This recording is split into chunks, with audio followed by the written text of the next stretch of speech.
Bien, tellement bien.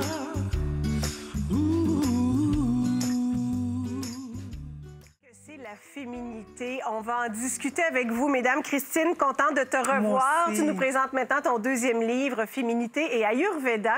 Mais avant tout, je vous ai préparé un petit quelque chose parce que Nathalie est venue passer un moment à la maison pour une entrevue pour le 7 jours et j'ai découvert un talent caché. Regardez bien. Là, Nathalie, là, je le savais que tu avais un talent caché. Regardez ça, ce qu'elle sait faire avec ses orteils. Ben voyons donc. Je suis très souple.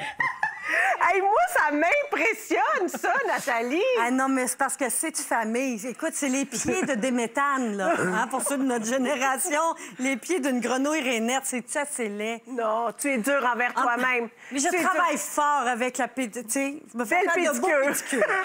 Et tu vas voir, Nathalie, avec Christine, que je te présente, que, mine de rien, nos pieds sont extrêmement importants dans l'Ayurveda et éventuellement aussi pour notre féminité. C'est nos racines, les pieds. C'est comme les plantes. Hein? C'est vraiment l'ancrage au sol. Nathalie, tes orteils, c'est le yoga des orteils, là, dans le fond. Hein? C'est exactement ça.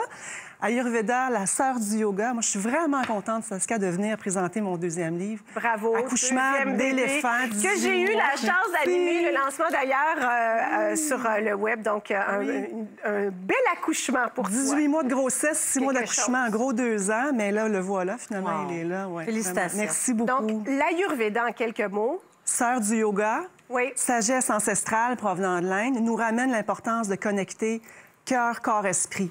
Hein? On est tout liés. On peut pas avoir la tête ailleurs puis le cœur à gauche. C'est vraiment ensemble. Santé globale décrite il y a des milliers d'années.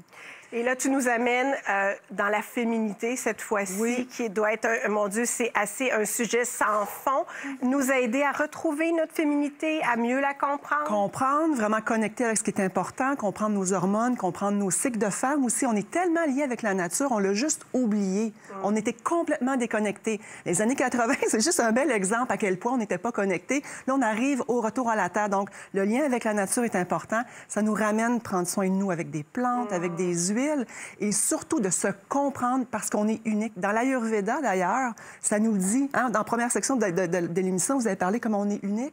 Ça nous l'enseigne, ça. Alors moi, mon but dans ce livre-là, c'était de ramener au goût du jour, en 2021, qu'est-ce qu'on a besoin de faire collectivement pour qu'on se sente bien, justement? Et on n'est dans rien de compliqué, là. D'enlever nos souliers, de se mettre les deux pieds dans le gazon, de prendre le temps de sentir. Tu nous as apporté des herbes fraîches de ton jardin. Puis déjà, il y a quelque chose qui s'installe dans l'émotion. La réaction sur le plateau, tantôt, je suis arrivée avec ça, mon Dieu, tout le monde s'est mis à le sniffer. Bien, ça, c'est la base vraiment de ce qu'on a besoin.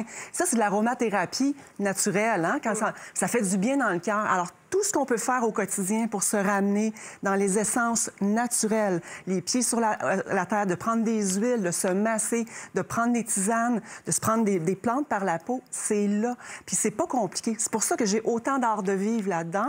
Puis on a enlevé, je sais pas combien d'ailleurs, on a coupé parce qu'il était bien trop joufflu là, comme livre finalement, mais on a besoin de faire des choses qui sont pas compliquées. Pour moi, en tout cas, mon but dans tout ça, c'est simplifier, ramener la sagesse ancestrale, les plantes indigènes qu'on a dans nos jardins, puis qu'on peut le mettre en pratique.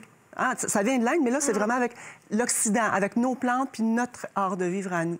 Les huiles font partie aussi du rituel pour venir se prendre soin. Puis bien, de se toucher. D'ailleurs, on va faire un exercice d'automassage aussi, mais là, tu parlais d'eau, tu parlais de... Tu sais, dans le fond, on en revient au sens aussi, aux 5 sens auxquels on peut avoir droit facilement, dans le sens où on n'a pas besoin d'en acheter au magasin, ça fait partie de nous. Oui, c'est gratuit. Juste de savoir fermer les yeux, les oreilles. Tu sais, on a 3 sens juste ici en haut, hein? Les yeux, les oreilles, le nez. Ça vient apaiser le système nerveux. Il faut toujours penser, surtout avec le rythme qu'on vit actuellement. Ça va vite. Bercer le système nerveux. C'est un peu comme ça que j'ai le goût de le dire.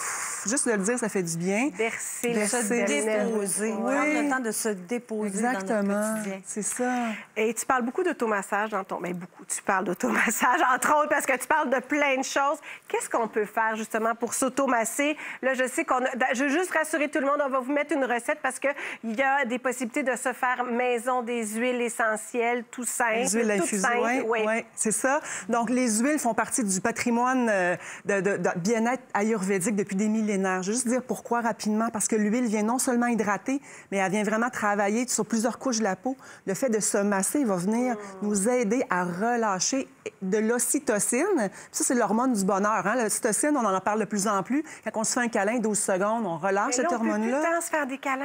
On va on fait des massages. OK, parfait. Allons-y. Vraiment. Allons-y. Donc, l'idée, c'est vraiment... On va prendre les mains. OK? Juste de prendre... On écoute une émission.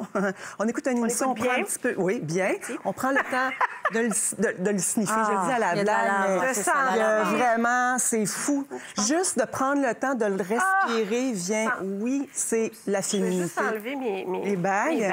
Puis honnêtement, là, tu sais, les gens disent ça n'a pas besoin d'être compliqué. Non, quand on fait... Regarde, juste prendre le temps de venir entre les doigts, de venir activer la circulation. Puis je ferais même le lien avec la nature. Dans la nature a horreur de la stagnation. Hein? Une rivière ou un lac qui stagne, bouge, c'est en mouvement. Il faut que ça bouge. Oui. On est les rivières, on est exactement la même chose que la nature. On l'apporte à l'intérieur. Donc, de venir masser pour prévenir l'accumulation des déchets, les petites bosses qui peuvent des fois pousser sur les articulations, de venir masser, nourrir les ongles avec les huiles. Nathalie, t'es comme ton petit visage.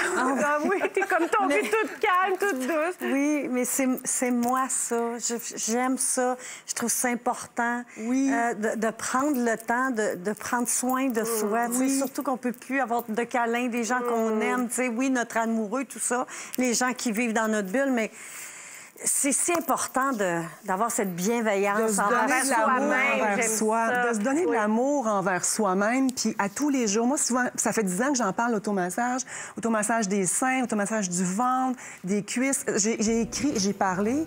Honnêtement, on peut plus en passer. 5 minutes, on a le temps, sinon on peut 15 minutes, un peu plus longtemps. Installé sur un film, on peut se masser. Merci, Christine. Merci, les filles. Ton passage, un plaisir de t'avoir revue. Nathalie, on continue avec Martin Bilodeau qui va nous guérir grâce au son et la voix. Alors, au retour de la pause. On est comme tombé calme, hein? Mais la lavande!